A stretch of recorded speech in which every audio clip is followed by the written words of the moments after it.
जय श्री राम दोस्तों। क्या मरने के बाद आत्मा फिर से अपने घर लौटती है? यह सवाल जितना सरल लगता है, उसका उत्तर उतना ही रहस्यमय और गहराई से भरा हुआ है। गरुड़ पुराण एक ऐसा दिव्य ग्रंथ है जो मृत्यु के बाद आत्मा की अदृश्य और अनदेखी यात्रा का रहस्य खोलता है। इस ग्रंथ के अनुसार आत्मा मरने के बाद कहाँ जाती है? क्या वह अपने प्रियजनों को देखती है या नहीं? यह सब कुछ आत्मा के संस्कारों, इच्छाओं और मृत्यु के समय की मानसिक व आध्यात्मिक स्थिति पर निर्भर करता है। इस रहस्यमयी कथा में आप जानेंगे कि मृत्यु के क्षण में आत्मा के साथ कौन कौन सी अलौकिक घटनाएं घटती है, शरीर मृत्यु को कैसे स्वीकार करता है और कौन से सूक्ष्म संकेत दिखाई देने लगते हैं। आत्मा शरीर से कब निकलती है और क्यों उसे यह पता नहीं चलता कि वह अब इस देह से अलग हो चुकी है। परिवार का विलाप, शोक और बिछड़ने की पीड़ा आत्मा के चेतन के मन पर क्या प्रभाव डालती है, यह सब जानना केवल एक जानकारी नहीं बल्कि आत्मचेतना का आरंभ है। दोस्तों, आगे बढ़ने से पहले इस दिव्य यात्रा का सम्मान करते हुए इस वीडियो को एक लाइक जरूर करें और कमेंट में जय श्री राम अवश्य लिखें। चलिए तो शुरू करते हैं इस अदृश्य यात्रा को, जिसका आरंभ होता है अंत से यानी मृत्यु से। आपको जानकर आश्चर्य होगा कि हिंदू धर्म में कुल 18 महापुराण हैं और इन सब में एक विशेष ग्रंथ है गरुड़ पुराण, जो न केवल मृत्यु के पश्चात आत्मा की रहस्यमय कथा को उजागर करता है बल्कि आत्मा की आंतरिक पीड़ा, दिव्यता और कर्मों के प्रभाव को भी दर्शाता है। इस ग्रंथ में लगभग 1900 श्लोक के माध्यम से भगवान श्री विष्णु ने अपने वाहन गरुड़ को वह परम रहस्य बताया जो आत्मा की मृत्यु के बाद की अवस्थाओं को समझाता है। प्राचीन मान्यताओं के अनुसार गरुड़ पुराण का श्रवण न केवल मृतात्मा आत्मा को शांति और मोक्ष प्रदान करता है बल्कि उसके परिवार को भी आध्यात्मिक बोध, मानसिक संतुलन और गहरी अनुभूति कराता है। इसमें बताया गया है कि मृत्यु से कुछ समय पहले ही व्यक्ति को सूक्ष्म संकेतों का आभास होने लगता है, जैसे कोई दिव्य शक्ति उसे पुकार रही हो या कभी पूर्वजों के दर्शन हो जाना। शरीर धीरे धीरे शिथिल पड़ने लगता है। ठंडक सबसे पहले पैरों से आरंभ होकर सिर तक पहुंचती है और सांसों की गति असामान्य हो जाती है, कभी तेज, कभी मंद। कभी कभी मृत्यु के कुछ क्षण पूर्व व्यक्ति के चेहरे पर एक अलौकिक तेज दिखता है, जैसे उसकी आत्मा दिव्यता से भर उठी हो।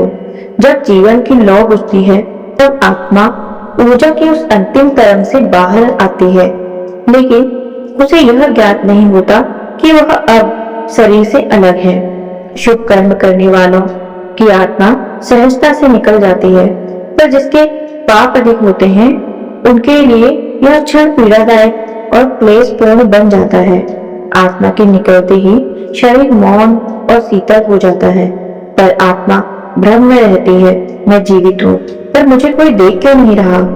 वह अपने परिजनों को देखती है, बोलती है, पर उसकी आवाज शून्य में विलीन हो जाती है।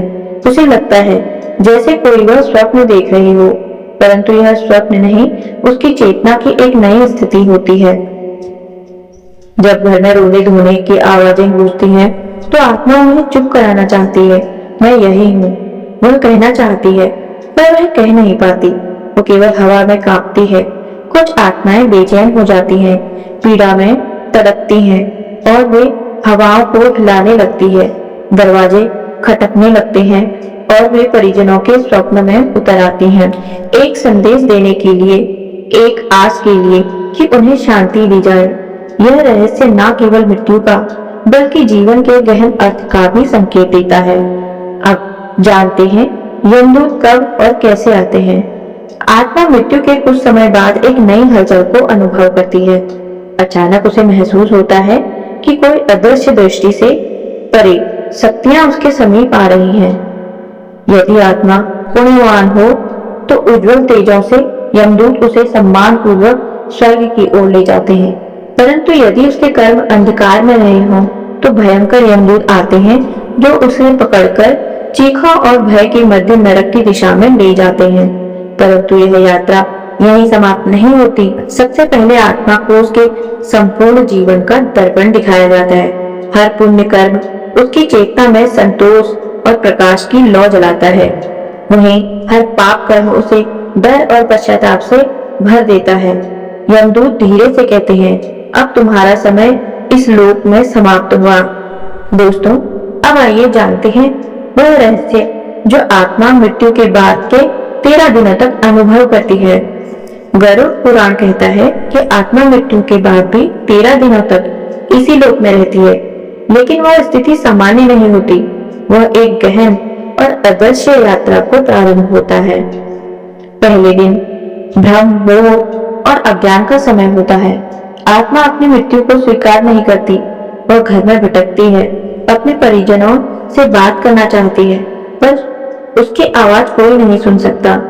यदि मृत्यु दुखद या हिंसक रही हो तो आत्मा बेचैनी, दर्द और उलझन में घिर जाती है।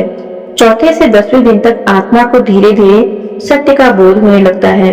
उसे महसूस होता है कि अब वह शरीर का हिस्सा नहीं रही। यदि परिवार द्वारा धार्मिक विधि विधान अनुसार क्रियाएं की गई हो तो आत्मा को थोड़ी राहत मिलती है, परंतु जिसकी इच्छाएं अधूरी रह जाती है उसकी आत्मा अशांत और अस्थिर रहती है। 11वें से 13वें दिन तक आत्मा के लिए विदाई का समय आता है। पिंडदान और श्राद्ध उसके अगले लोक के द्वार खोलते हैं, जिससे जीवन में धर्म और पुण्य कमाया होता है। जिसने जीवन में धर्म और पुण्य कमाया होता है उसे देवदूत स्वर्ग की ओर ले जाते हैं, जबकि जिसने पापों का बोझ संचित किया हो उसे यमदूत नरक की ओर ले जाते हैं। अब जानते हैं कि आत्मा कैसे देती है संकेत। जब कोई आत्मा मोह में बंधी होती है तो वह रहस्यमय इशारे छोड़ती है, जैसे सपनों में आना, घर में अदृश्य सुगंध फैलना, बिजली का अपने आप जलना बुझना, अचानक ठंडी हवा का बहना। यह सब आत्मा की मौन पुकार हो सकते हैं। गरुड़ पुराण बताता है कि मृत्यु के बाद आत्मा स्थूल शरीर छोड़ देती है, पर उसकी चेतना बनी रहती है। वह देख सकती है, सुन सकती है, पर कह नहीं सकती, क्योंकि अब उसके पास ध्वनि उत्पन्न करने वाले शारीरिक उपकरण नहीं होते। जब भावना गहरी होती है तो आत्मा बिना बोले भी संवाद कर जाती है। वह कभी वह स्वप्नों में आती है, कभी कोई दिव्य गंध महसूस होती है, कभी उपकरण अपने आप बंद चालू हो जाते हैं। वह सब आत्मा के मौन संकेत होते हैं। मोक्ष प्राप्त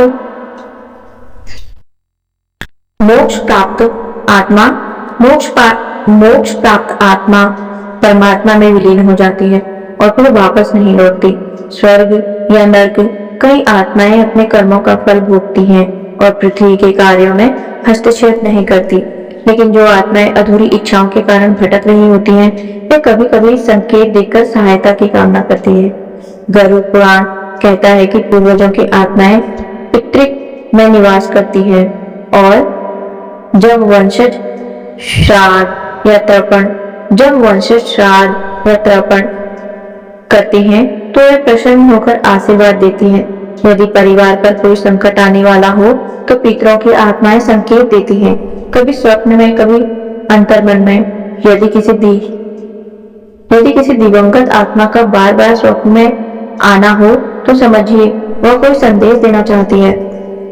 गरुड़ पुराण कहता है कि स्वप्न केवल संयोग नहीं बल्कि सूक्ष्म संदेश होते हैं। कई लोग बताते हैं कि अचानक किसी दुर्घटना से बच गए या उन्हें अनुभव हुआ कि कोई अदृश्य शक्ति उनके साथ थी। वह शक्ति संभवतः हमारे पूर्वजों की आत्मा होती है जो संकट के समय हमारी रक्षा करती है। जब घर में श्राद्ध, पिंडदान या धार्मिक पाठ होता है तो आत्माएं प्रसन्न होकर उस घर में सकारात्मक ऊर्जा भर देती है, जो परिवार को मानसिक शांति, सुरक्षा और समृद्धि प्रदान करती है। आत्माएं कभी स्वप्न, कभी विचार, कभी आभास के माध्यम से हमारे निर्णयों को प्रभावित करती है। आत्माएं कभी स्वप्न, कभी विचार, कभी आभास के माध्यम से हमारे निर्णयों को प्रभावित करती है। यह एक सूक्ष्म संवाद होता है जिसमें प्रेम, चेतावनी और आशीर्वाद छिपे होते हैं। आत्माओं को प्रसन्न करने के लिए हमें प्रत्येक वर्ष श्राद्ध और पिंडदान करना चाहिए। गरुड़ पुराण, प्रीत स्त्रोत, महामृत्युंजय मंत्र का पाठ करें और जरूरतमंदों को भोजन एवं दान दें। इससे पितृ आत्माएं प्रसन्न होती हैं और परिवार की रक्षा करती हैं। लेकिन जो आत्माएं अधूरी इच्छाओं में बंधी होती हैं, वे कभी कभी बाधक ही बन जाती हैं। उन्हें शांति देने के लिए विशेष पूजा, दान, मंत्र जाप आवश्यक होता है। दोस्तों, क्या कभी आपको लगा है कि जब जीवन में सब कुछ डगमगा रहा हो, तब कोई अदृश्य शक्ति आपका मार्गदर्शन करती है? वह शक्ति कभी आपके पूर्वजों की आत्मा होती है, कभी ईश्वर का संकेत और कभी आपके पुण्य कर्मों की छाया। यदि आपने कभी ऐसी अनुभूति की हो तो कमेंट में अवश्य लिखें। मैंने उस दिव्यता का अनुभव किया है। दोस्तों, चलिए अब जानते हैं कि मृत्यु के बाद आत्मा किसे खोजती है। माँ को, बच्चे को, पति या पत्नी को? यह सवाल जितना भावात्मक है उतना ही गूढ़ भी है। इसका उत्तर गरुड़ पुराण, ब्रह्म पुराण और आत्म जागरण से जुड़ी संत वाणी से मिलता है। आत्मा किसे खोजती है? एक आत्मा सबसे पहले उस संबंध को खोजती है जिससे उसका मोह सबसे गहरा रहा हो। यदि माँ के प्रति अत्यंत मोह था, सेवा, चिंता या अधूरी भावना, तो आत्मा माँ को खोजती है। यदि बेटे या संतान के प्रति भावनात्मक लगाव अधूरा रह गया हो तो आत्मा संतान के आसपास भटकती है। और यदि पति पत्नी के साथ बहुत गहरा राग या अपूर्ण प्रेम रहा हो तो आत्मा उसी जीवन साथी को खोजती है। दो आत्मा भावना के तरंगों से खींचती है, रिश्ते की परिभाषा से नहीं। मृत्यु के बाद आत्मा के पास कोई नाम नहीं होता, वह केवल भावनाओं और संस्कारों की ऊर्जा होती है। वह उस रिश्ते को खोजती है जिसमें सबसे अधिक संकल्प, अधूरी बात या मोह छूट गया हो। आइए जानते हैं गरुड़ पुराण में क्या लिखा है। गरुड़ पुराण कहता है कि आत्मा मृत्यु के बाद 13 दिन तक अपने प्रियजनों के बीच रहती है। वो हर जगह जाती है, माँ के पास, पत्नी के पास, बेटे के पास, उस घर के कोने कोने में जहाँ उसकी यादें बसी थी। लेकिन अंततः वही जगह उसे खींचती है जहाँ उसका मन सबसे अधिक अटका होता है। इसे एक उदाहरण से समझते हैं। एक माँ जो अपने बच्चे को छोड़कर गई, आत्मा बार बार उस बच्चे के सपनों में आ सकती है। एक पत्नी पति की सेवा करना चाहती थी पर असमय मृत्यु हो गई, वह पति के हर पीड़ा को महसूस करती है।